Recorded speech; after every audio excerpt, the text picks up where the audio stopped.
Railway की कार्यात्मक स्वायत्ता बनाए रखी जाएगी। तीसरा, हमने व्यय के आयोजना एवं योजना भिन्न भिन्न वर्गीकरण को समाप्त कर दिया है। इससे हमें विभिन्न क्षेत्रकों तथा मंत्रालयों के लिए आवंटन के समग्र में समग्र दृष्टि अपनाने में सहायता प्राप्त होगी। इससे संसाधनों के इष्टतम आवंटन को बढ़ावा मिलेगा। माननीय अध्यक्ष महोदया, हम यह जानते हैं कि हमें अपने लोगों के लिए काफी कुछ करने की आवश्यकता है। जनता की आशाओं को पूरा करने के लिए, कार्यों को पूरा करने के लिए अगले वर्ष के लिए हमारा एजेंडा TEC इंडिया अर्थात transform energise and clean India रहेगा। TEC इंडिया कार्यक्रम में निम्नलिखित चीजें शामिल होगी: प्रशासन की गुणवत्ता तथा हमारी जनता के जीवन की गुणवत्ता में आमूल परिवर्तन करना, समाज के विभिन्न तबकों विशेषकर युवाओं एवं कमजोर तबकों में शक्ति का संचार करना और उनके वास्तविक क्षमता को पहचानने में समर्थ बनाना। मैं इस व्यापक एजेंडा को आगे बढ़ाने के लिए अपने बजट प्रस्तावों को 10 विशिष्ट स्तंभों के अंतर्गत रखने का प्रस्ताव करता हूं, जो इस प्रकार है। पहला, किसान। हम किसानों की आय को अगले 5 वर्षों में दोगुना करने के लिए प्रतिबद्ध हैं। दूसरा, ग्रामीण आबादी, रोजगार तथा बुनियादी अवसंरचना उपलब्ध कराना। तीसरा, युवा, इन्हें शिक्षा, कौशल एवं रोजगार संबंधी चीजें मुहैया उपलब्ध कराना, इनसे शक्ति का संचार करना। चौथा, गरीब तथा विशेष सुविधाओं से वंचित वर्ग, सामाजिक सुरक्षा, स्वास्थ्य सुरक्षा प्रणाली तथा वहनीय आवास सुविधाओं को दृढ़ करना।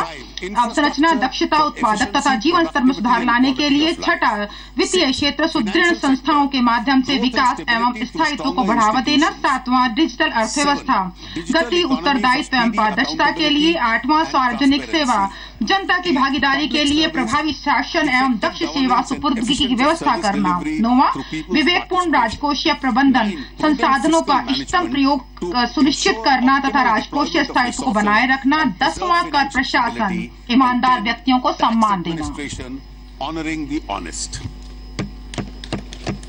किसान। भारतीय किसान ने एक बार फिर से इस वर्ष अपनी प्रतिबद्धता तथा समुत्थान शक्ति का प्रदर्शन किया है। पिछले वर्ष की तुलना में खरीफ और रबी फसलों के अंतर्गत कुल बुआई क्षेत्रों में वृद्धि हुई है। मानसून की स्थिति अपेक्षाकृत बेहतर रहने से कृषि क्षेत्र में चालू वर्ष के दौरान 4.1% की वृद्धि होने की आशा है। पिछले वर्ष के बजट में भाषण में मैंने 5 वर्षों में किसानों की आय को दुगना करने के लिए किसानों को आय सुरक्षा पर ध्यान केंद्रित किया था। मैंने इस संबंध में अनेक उपायों की भी घोषणा की थी। हमें और उपाय करने होंगे तथा किसानों को उनके उत्पादन एवं उत्पादकता में वृद्धि करने और फसल प्राप्ति के उपरांत आने वाली चुनौतियों का सामना करने के लिए समर्थ बनाना होगा। अच्छी फसल के लिए किसानों को समय से पर्याप्त ऋण उपलब्ध कराना चाहिए। वर्ष 2017-18 के लिए कृषि ऋण हेतु लक्ष्य 10 लाख करोड़ के रिकॉर्ड स्तर पर निर्धारित किया गया है। किसानों को क्रेडिट के रूप में उसका प्रावधान किया गया है।